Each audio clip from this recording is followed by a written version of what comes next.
কোথায় গেল মন্ত্রীরা সব, কোথায় গেল এমপিরা সব, কোথায় কাদের কাকা?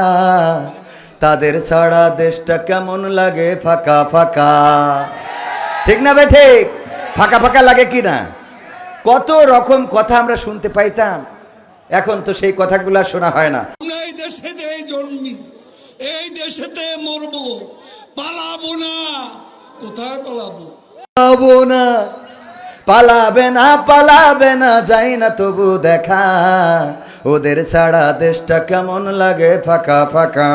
কোথায় গেল এমপিরা সব, কোথায় কাদের কাকা? তাদের ছাড়া দেশটা কেমন লাগে ফাঁকা ফাঁকা। আইন মন্ত্রী আটকে গেল আইনেরই ফাঁকে, দাড়ি ছাড়া দরবেশের ভণ্ড ভণ্ড লাগে। আইন মন্ত্রী আটকে গেল আইনেরই ফাঁকে, দাড়ি ছাড়া দরবেশের ভণ্ড ভণ্ড লাগে।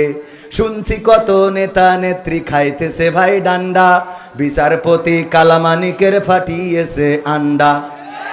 ঠিক না বেঠে? মিথ্যা বললে বললেন যে না এটা ঠিক না, ঠিক বলেছি তো? আইন মন্ত্রী আটকে গেছে আইনেরই ফাঁকে, দাড়ি ছাড়া দরবেশের ভণ্ড ভণ্ড লাগে। শুনছি কত নেতা নেত্রী খাইতেছে ভাই ডান্ডা, বিচারপতি কালামানিকের ফাটিয়েছে আন্ডা। পলকেরও ঝলক গেল, পলকেরও ঝলক গেল থামিয়ে নেটের চাকা। তাদের ছাড়া দেশটা কেমন লাগে ফাঁকা ফাঁকা, তাদের ছাড়া দেশটা কেমন লাগে ফাঁকা ফাঁকা। কই গেল সেই সংসদেতে মমতাজের গান, কোথায় গেল হজরত বলা শামীম ওসমান? খেলা হবে, খেলা হবে, আসো খেলবো। হ্যাঁ মনে আছে তো? মনে থাকবে না কেন? মনে রাখার জন্য আমরা তো আছি ইনশা। কই গেল সেই সংসদেতে মমতাজের গান, কোথায় গেল হজরত বলা শামীম ওসমান? ইনু মেনন দীপু মনি আছে কারাগারে, বাপ করিলেও পাপ কখনো ছাড়ে কি আর তারে। কোথায় গেল স্পিকারের দৃষ্টি আঁকা বাঁকা? ওদের ছাড়া দেশটা কেমন লাগে ফাঁকা ফাঁকা, তাদের ছাড়া দেশটা কেমন লাগে ফাঁকা ফাঁকা। কোথায় গেল আরাফাত আর ব্যারিস্টার সুমন? মনে আছে ব্যারিস্টার সুমনের কথা? গরু বেচা টাকা দিমু, গরু বেচে টাকা দিমু, তোমরা খেলবা, তোমাদের আমি গরু বেচে দিমু।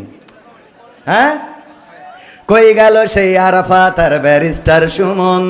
কথা বলার সময় তারা করে নিয়োজন। মুরগি কবির খাইছে ধরা, জাফর কোথায় আছে?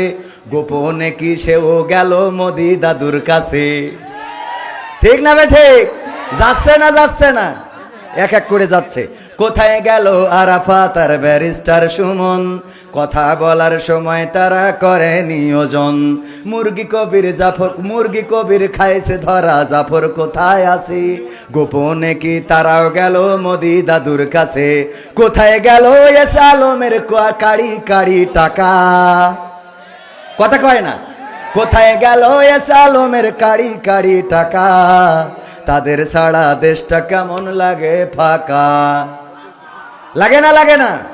প্রতিদিন কত কথা শুনতাম, 41 সালের আগে কেউ ক্ষমতা থেকে নামাতে পারবে না, পারবে না। কি করে নামাবে? কারণ জনগণ তো ভোট দিতে পারতো না। ভোটের মাঠে আমার চাচা গেল ভোট দেওয়ার জন্য, ফজরের নামাজ পড়ে অনেক কষ্ট করে বুড়ো মানুষটা ভোটের মাঠে যখন পৌঁছাইছে, বলছে বাবাজি এত কষ্ট করে আসলেন কেন? কয় আইসি তো ভোট দিবার লাই। কয় আইসেন তো ফজর পড়ে, সে তো তাহাজ্জুদ পড়ি কাম সারা। কে তাহাজ্জুদ পড়ি তো আমরা কমপ্লিট করে ফেলেছি, এত কষ্ট করে আসার দরকার ছিল না।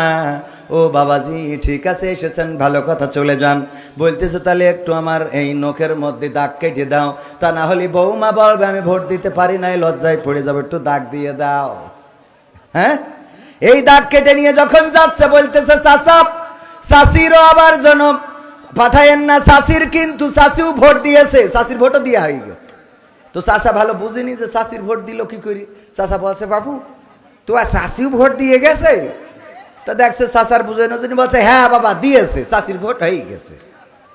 তা বলছে দেখো কত বড় জাহেল, কার সাথে সংসার করেছি গো। তো আমার আল্লাহর ওলি যারা ওই রাত্রি তাহাজ্জুদ পড়িয়ে ইবাদত করছিল, ওরা বলছে চাচা ঘটনা কি? জাহেল কার বলছেন? বলছে তোমার চাচির কথাই বলছি গো। কেন? দেখো তোমার চাচি মারা গেছে আজ 12টা বছর হয়ে গেল, সে ভোটের মাসে মাঠে এসে ভোটটা দিয়ে গেল, আমার সাথে দেখা করি গেল না। তাহলে কত বড় জাহেল। আমি বুড়ো মানুষটা কিভাবে 12টা বছর কাটে গো, আমার একটু খবর নেয় না। আর সে এসে ভোট দিয়ে গেল, কিন্তু আমার সাথে দেখা করে গেল না রে। ঘটেছে না ঘটে নাই? কথা কয় না, ঘটেছে না ঘটে নাই? সেই দিন আর বাংলার জমিনে আসতে দেয়া হবে না। বৈষম্য বিরোধী ছাত্র আন্দোলনে যারা শহীদ হয়েছে, তারা ভোট অধিকার প্রতিষ্ঠিত করার জন্য শহীদ হয়েছে, তারা বাংলাদেশের গণমানুষের অধিকার ফিরিয়ে দেওয়ার জন্য শহীদ হয়েছে, তারা নির্বাচনী ব্যবস্থাটাকে আবার ফিরিয়ে আনার জন্য শহীদ হয়েছে, গরিব দুঃখীর অধিকার, গরিব দুঃখীদেরকে ফিরিয়ে দেওয়ার জন্য শহীদ হয়েছে। সুতরাং যদি ইনসাফ ভিত্তিক বিচার ব্যবস্থা, ইনসাফ নির্বাচন কিংবা অন্য সকল ক্ষেত্রে বন্টনে ইনসাফ কায়েম না হয়, তাইলে এই শহীদের রক্তের সাথে বেঈমানি করা হবে। আর শহীদের রক্তের সাথে যারা বেঈমানি করবে, তাদের জায়গা বাংলার জমিনে হবে না। হবে? খালি মুখে মুখে স্বাধীনতা স্বাধীনতা বলে ফেনা তুলে ফেলতো, অথচ স্বাধীনতার ভুয়া মুক্তিযোদ্ধা বানায়ে চাকরি দেশে সব ওই আল্লাহর ওলিদেরকে। ঠিক না বে ঠিক? ভুয়া মুক্তিযোদ্ধা আছে না নাই? 1972-75 সালে জন্ম, সেও মুক্তিযোদ্ধা। কি করে মুক্তিযোদ্ধা? ও তো গর্বেও আসেনি। গর্বে থাকলেও তাও মনে করতাম যে গর্বের মধ্যে পরিকল্পনা করছিল। হ্যাঁ, এরকম ছিল না? ছিল না? আহা, কি গণতন্ত্র আমাদের ছিল। এই জন্যে আমি শোনাবো। আমি যেহেতু আকর্ষণ, আমি তো বক্তা না, আমি কিন্তু বক্তা না। এই যে এখানে কি আকর্ষণ, আমি কি আজকের মাহফিলের কি, আমি তো আর বিকর্ষণ করাইতে পারি না। আকর্ষণ করতে হবে না? আকর্ষণ বোঝেন কি না?